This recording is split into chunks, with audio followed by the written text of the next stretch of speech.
우리가 이제 암, 대표적인 암들에 대해서도 물론 준비를 하고 계셨겠지만은 그 대표적인 암 외에도 굉장히 많은 암들이 존재하고 있습니다. 그 질병들 잘 알아두시면 좋을 것 같습니다. 근데 저도 최근에 보험증권을 한 번 더 좀 살펴보게 됐거든요. 요즘 부쩍 건강이 그렇죠. 좀 약해지고 네. 있다라는 생각이 들어서 혹시라도 만약에 내가 암과 관련된 질병에 걸렸었을 때 나는 어떤 식으로 보장을 받을 수 있을까 좀 봤는데 암에도 무슨 일반암 제외, 유사암 제외 이런 식으로 적혀 있더라고요. 네. 좀 종류가 좀 나뉘어져 있던데 맞습니다. 보험사별로 그러면은 좀 보장해주는 암 어떤 것들이 있는지를 좀 알아도 될 것 같아요. 근데 지금 구분이 나눠져 있는데 결국 이것 때문에 이제 암보험을 우리가 올바르게 선택하는 방법을 조금 말씀드리고 싶은 거예요.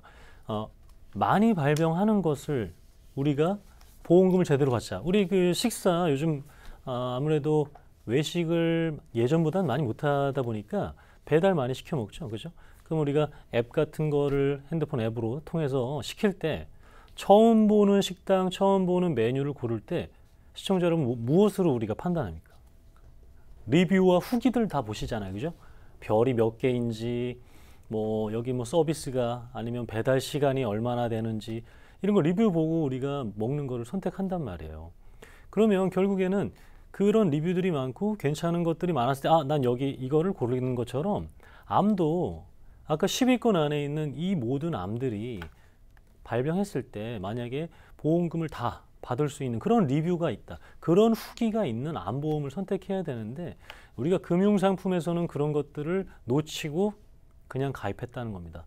어떻게 가입하셨습니까? 시청자 여러분 어떻게 가입하셨어요? 그냥 누가 가져와서 이거 좋다니까 가입했죠.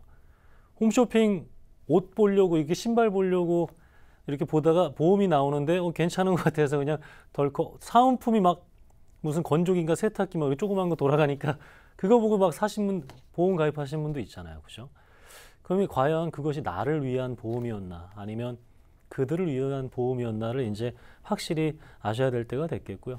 암이라는 것은 정말 생각하기 싫은 그런 질병입니다. 그렇기 때문에 우리가 보험금으로 경제적 보상이라도 받을 수 있는 올바르게 보상을 받을 수 있는 명확한 기준을 알아보셔야 되겠는데 제가 보장보험이 아까 나왔는데 다시 한번 말씀드리도록 할게요. 보험사는 이렇게 일반암, 소외감, 유사암 세 가지로 나눠집니다. 그래서 지금 중요한 건 이 가운데예요. 가운데. 이 소외감이라고 지금 나와 있는 이게 남성, 여성 생식기암이잖아요. 그죠? 이 소외감이 전체적으로 보험금을 다 주냐 아니면 안 주느냐.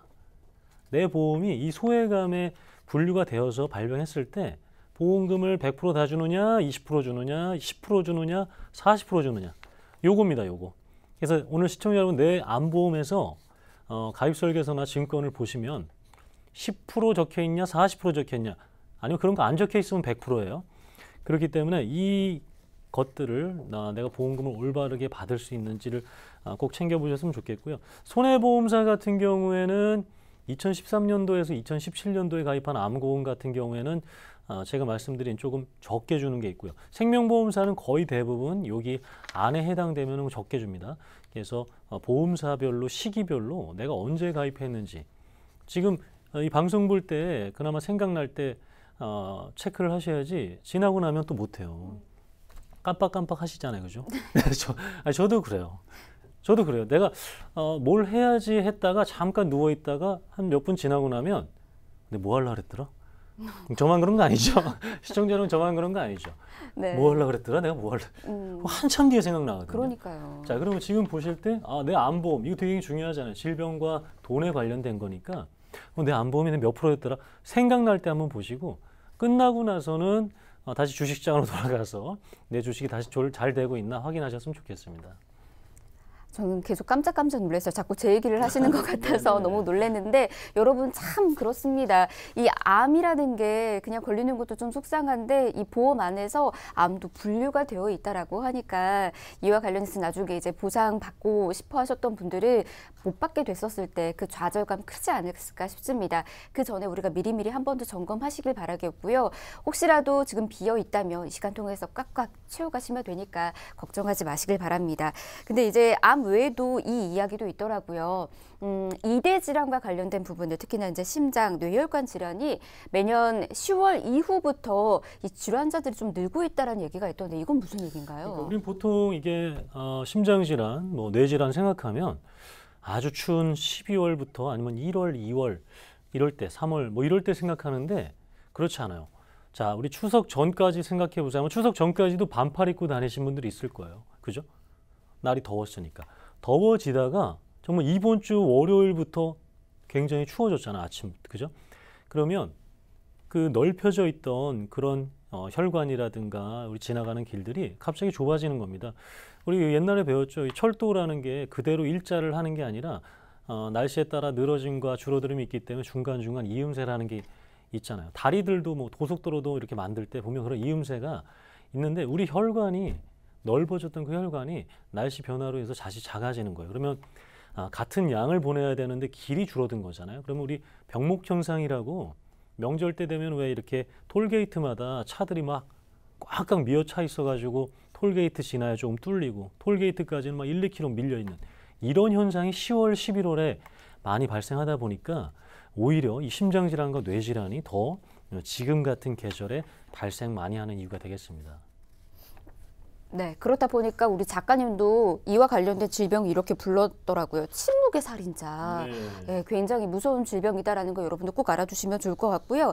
사실 이제 40대 이상이신 분들은 더욱더 조심하셔야 된다라고 하더라고요. 우리 이제 40대 이상이신 조석훈 전문가도 각별히 또 더 조심하고 있다라고 알고 있긴 하는데 보험도 그러면 뭐 별도의 대비 필요한 건가요? 얼굴이 빨개졌네요. 미안해요. 네, 그래서 우리 600만 고혈압 동포 여러분들과 제가 혈압약 먹고 있는 거는 아마 몇 번 방송에서 얘기해서 아실 텐데 우리 600만 고혈압 동포 여러분들 같은 경우에는 더 많이 조심을 해야겠고요.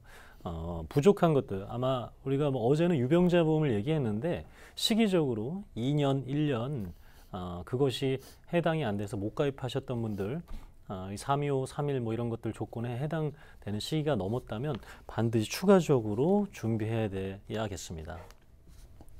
자, 그러면 이제 보험을 통해서 어떻게 대비하면 되는지 이제 본격적으로 알아보도록 하겠습니다. 준비된 플랜 보면서 이야기 좀 들어볼까요? 네, 그래서 지금 경제적으로 사실 많이 어려운 시기잖아요. 보험료로 지금 최근에 이제 한 40대 부부 가장 자녀가 둘이 있는 리모델링 이렇게 뭐 보험 분석을 해달라고 봤는데요. 지금 이 4인 가족, 그러니까는 40대 초반 남성, 30대 후반 여성 그리고 6살, 8살 된 따님 두 분 있는 가족이 보험료가 80만 원이 넘습니다. 거의 90만 원 가까이 됐습니다. 그러면 마치 이게 다 필요할 것 같아요. 낸 지도 오래됐고 정말 그동안 믿었던 오랫동안 이렇게 함께했던 분이 권해주기도 했으니까. 근데 결국에는 확인해 보면은 그들에게 필요한 것들이 그렇게 많지 않았습니다. 자, 그래서 오늘 시청자 여러분 특히 결국에는 우리가 금융상품이라는 건 수수료를 덜 내고 어떻게 하면 더 저렴하게 정말 필요한 든든한 보장을 받을 수 있을지 이걸 말씀드리고 싶은 거거든요. 그리고 우리가 50대, 60대, 70세가 됐을 때 결국에는 보험료를 20년 그 이상 또 내야 되는데 이제는 80만 원씩, 90만 원씩 낼 수 있는 그런 시기가 지났잖아요. 그죠? 한 달에 8, 90만 원씩 어떻게 이제 보험료를 냅니까? 그래서 오늘은 3만 원에서 5만 원대로 정말 필요한 보장들이 될 수 있는 플랜 알려드리겠습니다. 자, 그래서 첫 번째로 4가지 특징이 있는 이 수술비 보험입니다. 결국에는 큰 돈 드는 건 수술이에요. 병원에서. 통원하는 걸로 몇 천만 원 나오지 않잖아요. 통원하는 걸로 몇 백만 원 나오진 않습니다. 그죠? 수술을 해야 또 입원을 해야 그만큼 큰 비용이 들어가는데 그거 정말 저렴하게 한번 보장받아 보자는 겁니다. 첫 번째로는 이 수술비는 보험료가 진단비 보험들 한 10%밖에 되지 않는다는 거죠. 예를 들어서 뭐 암 진단비, 뇌혈관 진단비, 심혈관 진단비 이런 것들의 한 10% 정도면 매회 받을 수 있는 수술비가 보장이 가능하고요. 두 번째로는 이제 반복 보장이 된다는 겁니다. 수술이라는 것이 한 번 하고 끝나면 너무나 좋아요. 그죠? 근데 그것이 좀 잘 안 됐을 경우에는 재수술 해야 되는 경우가 있고요. 또 시간이 지나서 교체해야 될 경우도 있고요. 그리고 뭔가를 삽입했다면 그것을 또 빼내야 되는 수술을 해야 되는 그런 경우들이 있습니다. 그렇기 때문에 그런 것들 모든 횟수에 상관없이 반복적으로 받을 수 있게 해드리는 거고요. 그리고 중요한 것은 우리가 수술하면 굉장히 큰 수술만 생각해요. 왜냐하면 드라마나 영화에서 그런 수술들 위주로 나왔기 때문에. 그런데 뭐 용종 제거라든가 백내장이라든가 녹내장, 그리고 인공관절, 뭐 이런 뭐 수술 종류가 워낙 많잖아요. 뭐 하지정맥류, 이런 수술들 다 포함해서 다 보장받을 수 있어야 되는 게 정말 수술비 보험이 되겠고요.